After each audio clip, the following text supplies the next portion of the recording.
4, 5년 사이에 20채 이상을 사고 파신 분이에요. 그래서 그동안 양도세로 다 냈던 것들을 다시 사업소득으로 계산해서. 그게 이유가 아니고 그 전거까지 전부 다. 그쵸. 큰일 났네요, 그분. 그쵸.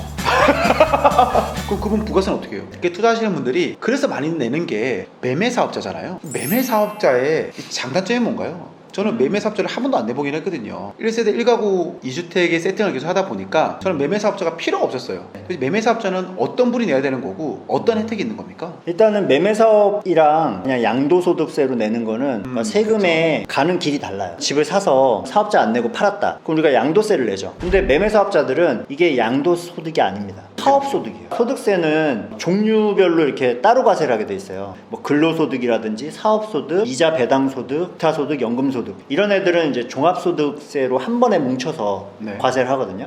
근데 얘네들이랑 양도소득과 퇴직소득은 아예 분류해서 과세를 합니다. 이렇게 분류해서 과세하는 이유는 이 세금의 성격이 약간 다르기 때문에 그래요. 양도소득은 우리 10년 동안 갖고 있던 집 팔아서 한 번에 과세가 되잖아요. 그렇죠. 그러면 10년치 소득이 돼요. 근데 사업소득이나 근로소득은 다 1년짜리 소득이거든요. 그래서 이런 것들 합치면은 세율이 올라가는 불합리함이 생기기 때문에 분류과세, 따로따로 과세하는 거예요. 그래서 여러분들이 만약에 집을 팔았다 그랬을 때 내 근로소득이랑 그 양도소득 합치지 않잖아요. 합치면 큰일 나죠. 그래서 이게 분류과세 되는 건데 내가 매매사업자를 냈다라고 하면 양도소득이 아니라 사업소득으로 이제 세금을 내겠다라고 선언을 하신 거예요. 왜 이렇게 선언을 하냐? 뭐 유리한 게 있으니까 그렇게 하시겠죠. 그렇죠, 그렇죠. 유리한 점이 몇 가지가 있습니다. 일단 매매 사업으로 하게 되면 사업소득이기 때문에 이 비용 처리의 범위가 훨씬 넓어져요. 그리고 매매 사업자는 단기에 주택을 사고 팔아도 높은 세율을 때리지 않습니다. 6에서 42% 일반 세율을 때리기 때문에 예를 들어 매매 사업자를 내서 유리하신 분들이 이런 분들이에요. 나는 이제 전업 투자자야. 나는 이제 직장 안 다니고 다른 소득은 없어. 근데 집을 샀다 팔았다는 이 소득만 있어. 그런 분들이 예를 들어 인천에 있는 비라를 한 채 사서 도배장판부터 싹 수리를 한 다음에 3달 만에 차익을 뭐 2천만 원 남기고 팔았어요. 근데 이걸 만약에 개인이 양도소득세로 이거를 신고한다고 하면 1년 내에 파니까 우리 세율 40%죠. 내년부터는 또 50%로 늘어납니다. 단기 세율이. 그리고 내 수리 많이 했는데 샤시 이런 것만 비용 처리해주는 거예요. 비용 하나도 인정 안 해줘. 근데 매매 사업자로 하면은 세율도 낮고 비용 처리도 내가 쓴 거 다 들어가. 그리고 다른 소득 합산할 소득도 없어. 그러면은 양도소득세로 내는 것보다 매매 사업자로 소득세를 내는 게 훨씬 더 낮아지는 거죠. 그 매매 사업자는 자동차 리스 가능한가요? 어디까지 비용 처리 가능한가요, 그러면은? 이런 질문 굉장히 많이 받네요.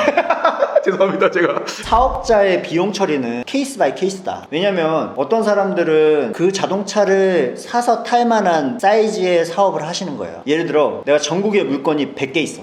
주택을 100개 사서 매매 사업으로 계속 샀다 팔았다 해요. 직원도 한 3명 있고 그 직원들이 전국을 다니면서 지금 내 사업을 도와주고 있다 라고 하면은 자동차가 당연히 필요하겠죠. 그런 분들이 차를 사서 비용 처리하시는 거는 인정. 근데 예를 들어 나는 서울에 2채 있어요. 매매 사업자 냈어요. 그리고 차를 한 대 사가지고 매매 사업자 경비 처리를 하는 거예요. 과연 이 사람이 사업상 많이 탔을까요? 주말에 놀러 다닐 때 많이 탔을까? 세무서에서도 그런 상황들을 복합적으로 봐서 이게 사업상 필요한 건지 아니면 그냥 개인이 타고 다니는 차를 경비 처리하기 위해서 하는 건지 이걸 좀 구분을 해요.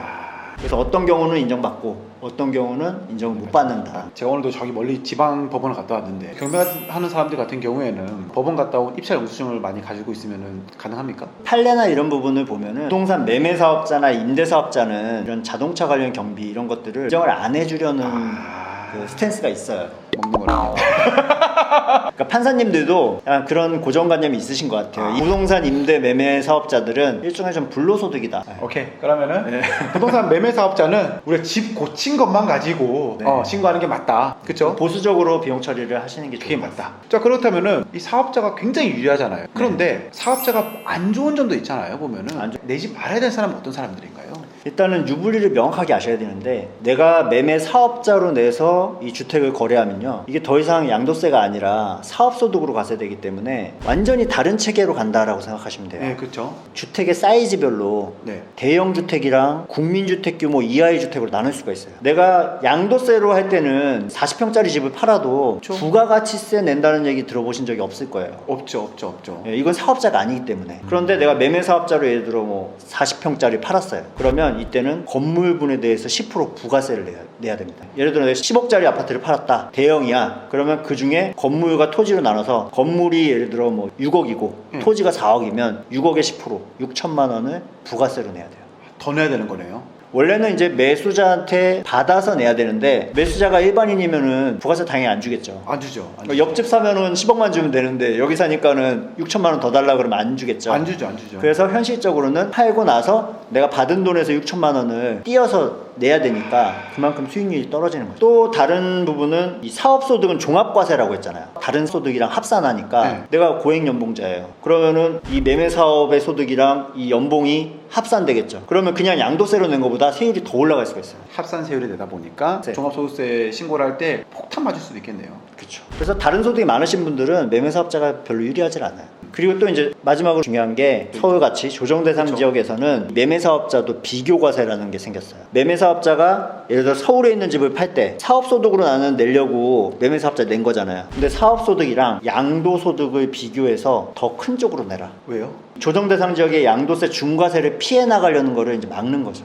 그래서 현실적으로 지금은 매매사업자가 비조정 지역은 아직도 여러 가지 장점을 이용할 수 있지만 조정대상 지역 안에 있는 부동산을 사고 팔 때는 전혀 메리트가 없어요. 양도세로 내야 된다. 그리고 매매사업자 같은 경우에 내가 매매사업자를 안 내고 싶을 수도 있잖아요. 근데 1년에 몇 차 이상 팔면 매매사업자를 간주 매매사업자라고 그러나요? 날라오잖아요. 혹시 그 기준이 그 대략적인 기준이 어느 정도 되나요? 저희 뭐 고객 중에서도 한 분이 최근에 매매사업자로 간주되신 분이 있어요. 그러니까 나는 매매사업자 안 내고 그냥 주택을 계속 사고 팔고 했는데 네. 어느샌가 이제 국세청에서 너는 이 사고 파는 거 보니까 너무 많이 사고 파는 거야. 그래서 너는 이게 양도소득이 아니라 사업소득으로 과세를 해야겠다라고 이제 통보를 하는 거죠. 그러면 최근에 그거 받으신 분은 사실 한 4, 5년 사이에 20채 이상을 사고 파신 분이에요. 그래서 그동안 양도세로 다 냈던 것들을 다시 사업소득으로 계산해서. 그 이유가 아니고 그 전거까지 전부 다 그쵸. 큰일 났네요, 그분. 그쵸.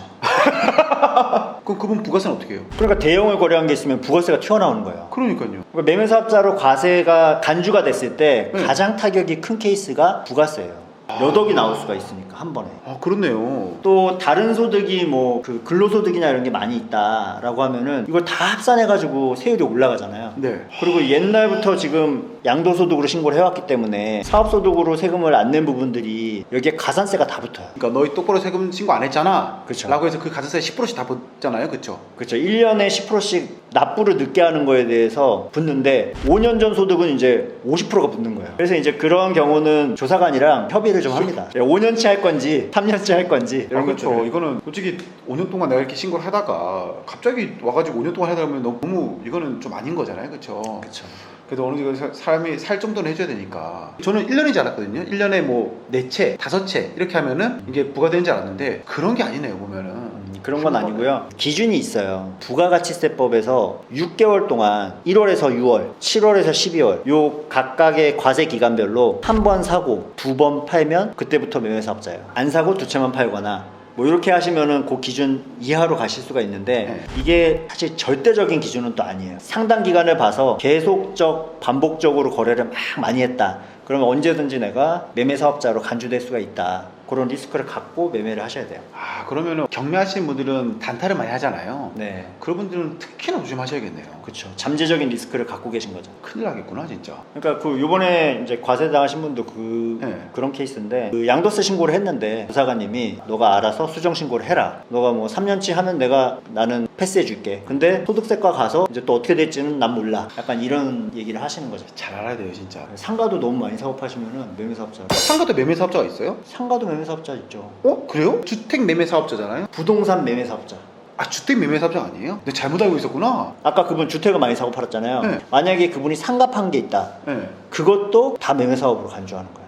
상가는 임대사업자 있잖아요. 근데 생각해 보시면 상가 파실 때 세금 양도세로 내셨죠. 네. 그러니까 그거는 사업소득이 아니라 양도소득으로 가신 건데 만약에 많이 사고 팔면은 사업소득으로 종합과세가 되는 거예요. 대표님 다른 소득이랑 다 합산해가지고 이 장기보유 특별공제 이런 것도 하나도 없고. 아, 내가 저희 수강생분들 죄송합니다. 제가 잘못 알고 말씀드린 것 같은데 부동산 매매사업자로 합니다. 그러면은 매매라는 거에 주택만이 들어간 게 아니고 상가도 들어갈 수 있겠네요. 상가도 들어가고 분양권도 들어가고 다 들어가요. 계산 잘 해봐야겠네요. 6개월에 한 번 사고 2번 팔고. 자, 그럼 이제 매매사업자 안 왔어요. 임대사업자. 주택에 대해서 임대사업자 등록을 해라. 이거는 내 선택사항이잖아. 이제 구청에다가 등록하는 임대사업자는 선택이고 세무서에다가 사업자 등록을 하는 거는 의무사항이에요. 그럼 어떻게 되는 거죠? 이제 구청은